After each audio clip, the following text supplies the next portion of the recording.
Hello, everyone. Welcome to this new installment of the Wrestling Analyst. Still trying to catch up to my lateness because of my computer problems. So tonight I'm taking a look at the results of the episode of Raw from January 9th, 2023. Here we go.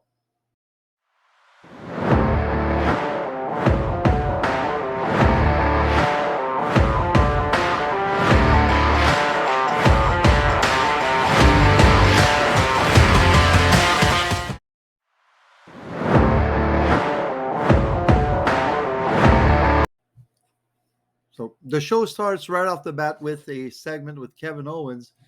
He talks about his upcoming match, and JBL interrupts him, and introduces Baron Corbin as the only guy who has a pinfall victory over Roman Reigns in recent years, in the last few years. So Owens, Corbin, JBL, they all run their mouth, and KO finishes by challenging Corbin to a match. So right after the commercial break, you get the match Kevin Owens versus Baron Corbin. Now, Owens is on a push, so you know he's going to win the match. And Corbin lately has been on the losing streak, and I don't understand. They teamed up with JBL. I thought it was to build him as a future contender, and apparently this has gone all to waste. Almost since Vince McMahon came back in WWE. Uh, we'll see in the future, but uh, I'm making this video after the Royal Rumble, and Corbin has had a series of defeat since January 2nd, January 9th. Corbin is basically being used as enhancement talent right now. And I don't understand the whole repackaging idea and doing nothing with him anymore. So anyway, Owens wins the match with a stunner. After the match, the Bloodline attacks Kevin Owens, but Sami Zayn is nowhere to be found. Owens grabs a chair, takes care of the Usos, takes care of the whole Bloodline, and they just back off. And after getting a couple of chair shots, after the match, there's a segment in the back with Alexa Bliss. She says that she is the face of evil, and she hasn't felt that good in a long, long time. Now, Bray Wyatt's symbol appears, and the images of a playground appears. Now, if you remember, when Alexa was paired with Bray Wyatt, she had a segment named Alexa's Playground. So it's all in reference to that. And then Uncle Howdy said, and during the segment, Alexa says that she is in charge. Now, Uncle Howdy appears, and he asks Alexa, "Are you really in charge?" And Alexa seems to be mad at Uncle Howdy. So let's go to the second match.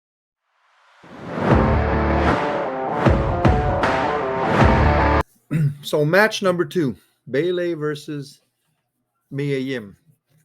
Now, at the start of the match, Bayley sends Dakota Kai and Io Sky to the back, in a sign that she can handle Mia Yim by herself, and she proves it, winning with a backslide with the feet on the rope. So she basically cheated to win. So that's it. So after that, we had a backstage interview with Candice LeRae, and you see Nikki Cross watching in the back. So what's the deal there? She announces her bid that she's entering the Royal Rumble. She's interrupted by Rhea Ripley, and Candice challenges Rhea to a match later on in the evening. Then we have an in-ring segment with Austin Theory. He talks about his victory against Seth Rollins last week for the United States title. Seth comes out on crutches, but shows that he doesn't need them. And Theory says he'll win the Rumble, become the undisputed Universal Champion. But Rollins announces that he's going to be in the Rumble. And while Rollins goes to the back, Lashley interrupts and attacks Theory. And Lashley announces that he's going to be in the Rumble as well. So on to match number 3.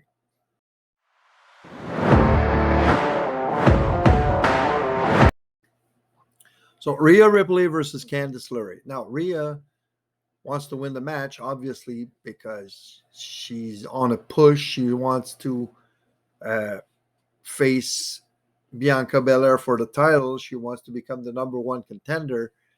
And she wants to win the Royal Rumble, basically, and be able to challenge for a world title at WrestleMania. Now, Candice LeRae wants to win the match because that would be a huge win for her. She doesn't achieve it because Rhea wins with the Riptide, but Candice did have her moments in the match. After that, we had a segment with Bobby Lashley and MVP.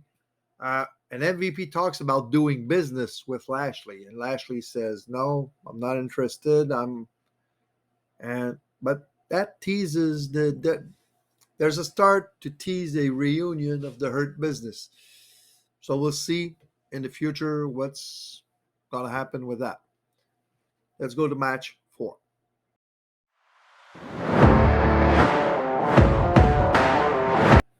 So match number 4, Dolph Ziggler versus Solo Sikoa. Now, Solo Sikoa is still undefeated since arriving on the main roster.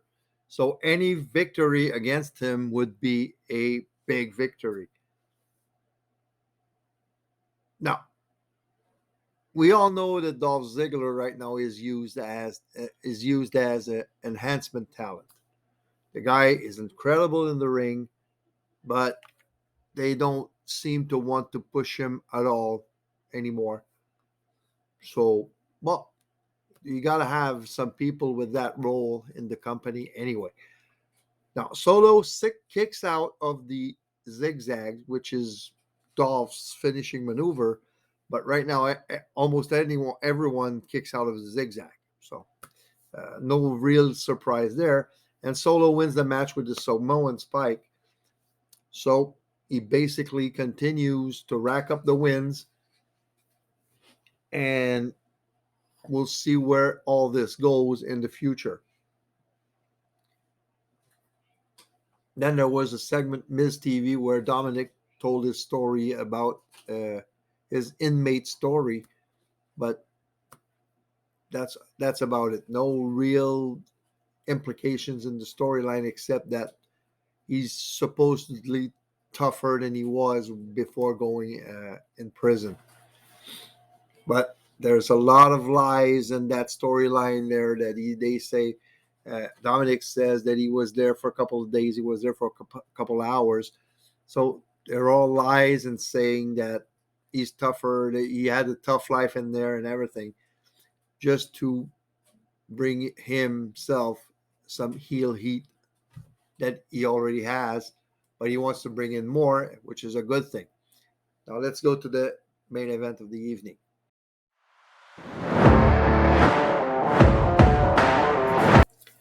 So main event of the evening, tag team turmoil to determine the number 1 contenders to the Raw tag team titles.